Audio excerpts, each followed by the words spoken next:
कामरुप जिल्लानि बक' बन्दापारा गामिनि आरबि दैमारि 2 बोसोरनि सासे उन्दै जि गथ' बे उन्दै गथ'नियाव इनाय आरो अयनाय भाबै गुलि नांदों आरो जेब्ला बे गुलि नांनायनि जि कारन बेखौ नागिरनानै बिजिरनानै जेब्ला नायबिजिरो अब्ला बेखौ मिथिबाय जे बे साखाथि ओनसोलाव फालोसे मैदेर फैदोंमोन आरो बेयाव हाग्रा बिफाननि फरेस्ट डिपार्टमेन्टनि रेन्जारनि नेतृत्वआव बा रेन्जारनि दैदेननायाव बे मैदेरखौ होनायनि माखासे बेयाव हाबाफारि सोलिबाय थादोंमोन आरो मैदेरखौ होनायनि मुङावनो फरेस्ट डिपार्टमेन्ट आरो रेन्जार बिथांमोना माने ब्लेंक फायार हगारदों होननानै बुंदों आरो बे ब्लेंक फायार हगारनायनि जाहोनाव आरबि दैमारि मुंनि 2 बोसोरनि सासे हिन्जावसा गथ'आ बे जायगायावनो थैयो आरो लोगोसेयैनो बिनि बिमाया गोदोनायाव गुलि नाङो। दा बे गासै जाथायनि सायाव दुलाराय बर' फरायसा आफादा जों अलरेडि मैयाबो रिएक्सन होदों आरो दिनैबो होदों जे कुनु कारनाव सरकारि बिफाननि जायखिजाया गुलिया बे फरेस्ट डिपार्टमेन्टआनो जा पुलिस डिपार्टमेन्टआनो जा ब्लेंक फायार होनायनि नामाव सासे दाय गैयै साधारन सुबुंनि जिउ लानाया बे मालाबाबो गनायथाव नङा आरो बेखायनो बे जि जाथाय बियो माने ब्लेंक फायार नङा, बियो माने गावथारनायनिसो जाथाय होननानै जों बुङो। बे अयनाय भाबै बेखौ बुथारनाय जादों आरो बे बुथारनायनि माने बिजिरनाय नागिरनानै जोङो हाइ लेभेल मोनसे इनकुवेरि आसाम सरकारनि फरेस्ट डिपार्टमेन्टनि मानगोनां मन्थ्रि परिमल शुक्लबैद्य बिथां आरो लोगोसेनो दानि आसामनि गिबि मन्थ्रि डक्टर हिमन्त बिश्व शर्मा बिथांमोननियाव जोङो थार बिजिरनायखौ नागिरदों आरो गुबुन फारसेथिङै बे जाथायखौ लानानै जोङो डिपार्टमेन्टखौ सोंखारिदों आरो थार बिजिरनायखौ जों नागिरदों आरो बे गथ'नि जि जिउ गोमाबाय बेनि थाखाय न'खरनो अनसुंथाइ कम्पेनसेसन होनांगौ बे बाथ्राखौ जोङो सरकारनिसिम नारसिनदों। गासै जि जाथाय बे जाथायनि सायाव गोख्रैनो जोंनो सरकारनिफ्राय फिननाय नांगौ आरो जुदि थार फिननाय थार बिजिरनाय आरो जास्टिसखौ जोङो जुदि खम समनि गेजेराव बेखौ तदन्त खालामनानै जुदि होआब्ला जोङो फैबाय थानाय समाव बक'नि बे राजा लामायाव जोङो सोमावसारनायनि हाबाफारि लागोन जाहाथे कुनु कारनाव बेबायदि दाय गैयै सुबुङा अयनाय भाबै इनाय भाबै जिउ गोमानो गोनां जाया आरो उननि समाव सरकारा बेबायदि हाबाफारि लाया बिनि थाखाय सरकारा थियारि जानांगौ आं बेखौ खावलायबाय। दिनै क'क्राझाराव भारत सरकारनि एक्सटार्नेल एफेयार्सनि आरो इडुकेसननि मिनिस्टार अफ स्टेट राजकुमार रन्जन सिं बिथाङा दिनै दावबायफैदों आरो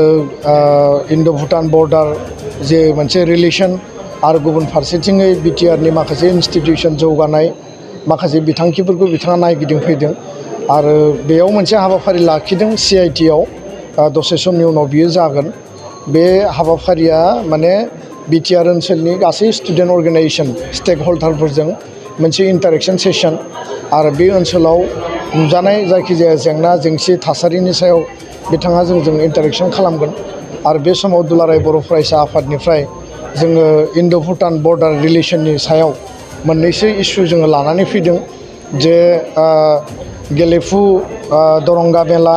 आरो भैरबकुन्डु बे मोनथाम जि करिडर दङ बे मोनथाम करिडराव मडार्न इनफ्रास्ट्राक्चार इन्ड' भुटान ट्रेड सेन्टार बेयाव बानायनांगौ जाहाथे बिजनेसनि थाखाय भुटाननि सुबुं आरो इन्डियानि सुबुङा बेयाव माने बिजनेस खालामनो हायो बा फानलाय बायलायनि मोनसे इक'नमिक सेन्टार जायो। गुबुन फारसेथिङै भुटानाव गोबां समाव माने फ्लाड जि प्रब्लेम बे फ्लाड बिसोरो दैज्लाङाव माने दैबाना माने बांद्राय दैया जायोब्ला हगारनानै हरो आरो जोंनि हायेन ओनसोलाव बे लोमसाव फैयो जायनि थाखाय जोंनि ओनसोलाव गोबां दैबाना खुरखानाय जोङो बेयाव भुगिनो गोनां जायो। बिनि सायाव बिथांखौ जोङो बेबस्था लानो थाखाय खावलायगोन। भुटाना गोबां समाव सोङाबासिनो डाउन स्ट्रिमखौ नायाब्लासिनो बा डाउन स्ट्रिम एफेक्टखौ नायाब्लासिनो बिथांमोना वाल बानायो जायनि गेजेरजों दैया बेयाव थाबथानानै माखासे समाव बियो बांद्राय दै फैनानै जोंनि ओनसोलखौ लोमसावफैयो। लिकार प्रडाक्शननि नामाव गोबां दैसायाव बिथांमोना लिकार माने इन्डास्ट्रिफ्रा माने गाज्रि मुवा गारो जायनि थाखाय जोंनि दैया गुबुंले जायो आरो बेबायदिनो गोबां माखासे इसुसफोर दङ जि इसुसफोरखौ जोङो दिनै रेज खालामदों गुबुन फारसेथिङै भुटानाव NDFB जायफोर केडार्स दंमोन बिथांनि मुङाव केस दङ आरो बे केसआ दाबो उइथड्र जायाखै माखासे सुबुङा जेल जानानै दङ होननानै जों मिथिदों बिनि सायाव जोङो हम मिनिस्ट्रिखौबो अलरेडि बुंनाय जाबाय खिन्थु बिथाङा जिहेतु एक्सटार्नेल एफेयार्सखौ नायो जों बिथांनो गांसे बे मेम'रेन्डामखौ जोङो होदों आरो बिनि अनगायैबो सोलोंथाइ बिथिङाव जोंनि ओनसोलाव लार्ज स्केल एमप्लयमेन्ट एभिनिउस खामानि मोननो हानाय साख्रि मोननो हानाय जोंनि इउथफ्रा एंगेज जानो हानाय IT हाबानो जा बा सेन्ट्रेल सेक्टरनि इन्डास्ट्रिफोरानो जा बेयाव गायसननायनि थाखाय जों दाबि दैखांदों BTR सुक्तिनि सेन्ट्रेल इउनिभार्सिटि NIT गुबुन गुबुन जि दङ बिथाङा जिहेतु इडुकेसननि MOS जों बिथांखौ जोङो खावलायदों आरो बेबायदिनो गोबां माखासे इस्युफोरखौ लानानै जों दिनै बेयाव मेम'रेन्डाम होदों आरो जों मिजिंथियो जे दिनैनि डिसकासना खोब फ्रुटफुल जागोन आरो जोङो मोनसे बिथांनि जि इनिसियेटिभ बे इनिसियेटिभखौ जोङो बरायबाय आरो बिथाङा बे जायगायाव फैनानै जोंजों सावरायदों जों बेखौ वेलकाम खालामदों थेंक इउ नोंथांमोननि थाखाय बेखेवबाय गियाथि गाउन बांसबारि रेन्ज मानास नेशनेल पार्कआव समायना दावराइ जंगल रिजर्ट बे रिजर्टआव नोंथांमोना zip ride elephant ride tea tower river rafting village visits फ्रिबेलि इथनिक फुड माल्टी कुजिन बायदि बायदि सुबिदा थागोन बुकिं खालामनो आरो गोबां मिथिनो थाखाय फन खालामनो हागोन 6900226214 9954961665 8638360282